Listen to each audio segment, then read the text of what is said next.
What are four of the things that you want to look for in your dog's movement when you're dog sledding? Well, in today's episode, we talk about that.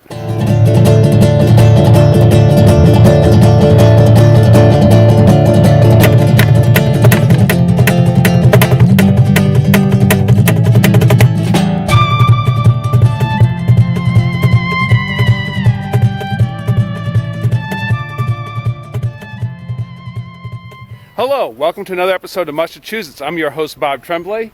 I'm really happy to say that since our last video, the weather has returned to normal and that hideous thaw that we had has gone away and cooler temperatures have come back to us. Right now it's around 15 degrees. We have some snow on the ground, so we're going to go off for a run and we're going to talk about how dogs move and things you want to assess as they're pulling. So stay tuned and come on the trail with us.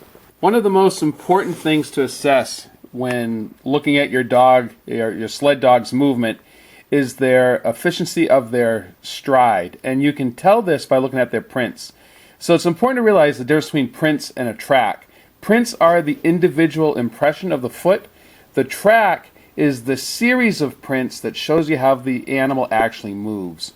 And so you can see here, these are actually Shiva's prints in the snow. And what's really good about her is she has a very efficient stride. She double registers. So she puts her rear foot into the same print as her front foot. It's nice. And where that makes a difference is you can kind of see here as we are crossing this open ice.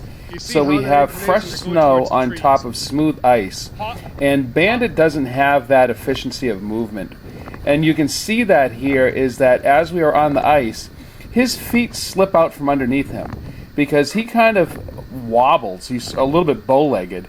And you can see because he doesn't have that efficient stride, he loses energy as he's crossing challenging terrain like this.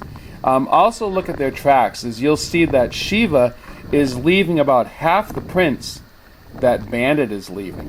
Now if they were in deep snow, this would really make a difference because Bandit would have to push his feet through the snow 4 times, whereas Shiva is really just kind of pushing him through twice. And so while the track and the stride has to do with the individual dog and how efficient they are, the efficiency of the two dogs together is called synchronicity. And so when the dogs are synchronized, you're going to see is that their movements are almost mirrors of each other. Their strides mirror each other, their bounce matches each other. If you watch them here as they're really kind of clipping along, they literally are moving almost completely synchronized. And that is just by far the most efficient way for the dogs to use their energy to move the sled forward.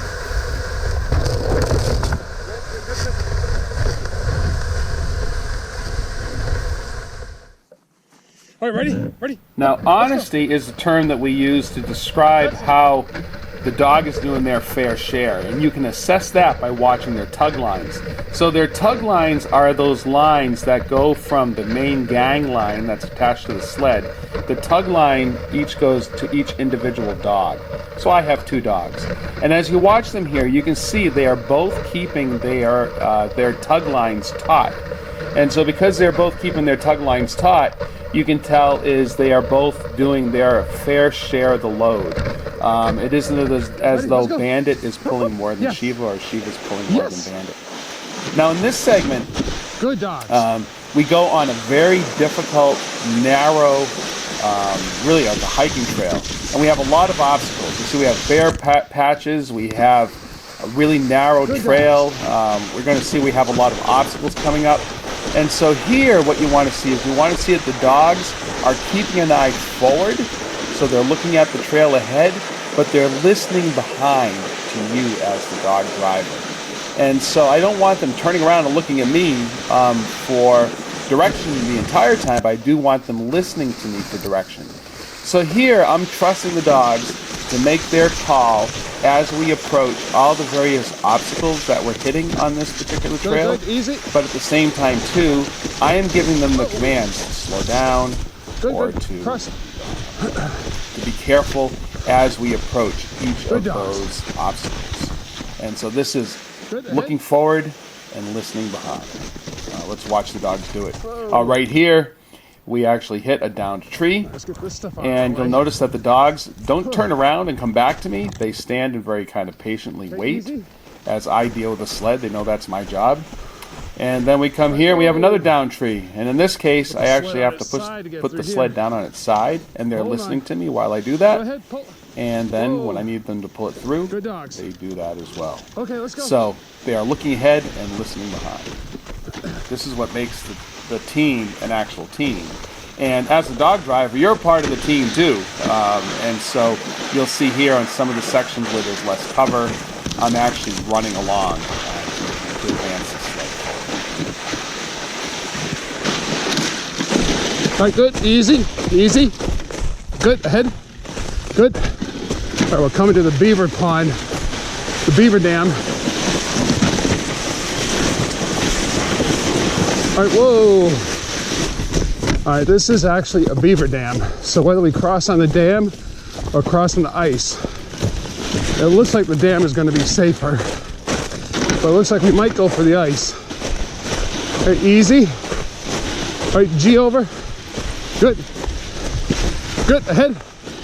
Yes, yes. Good dogs, ahead. Crossing on the ice. Around the beaver dam. Nice, good dogs, good dogs. Yep, up. Okay, easy. Okay, pull, up. Good. All right, let's go.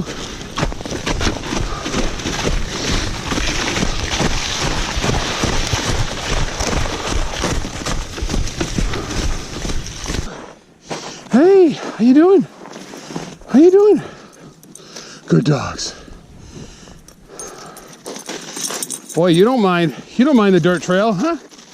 Yeah, good dogs. Gonna have to cross the beaver dam down here. Yeah, you ready? Sheba.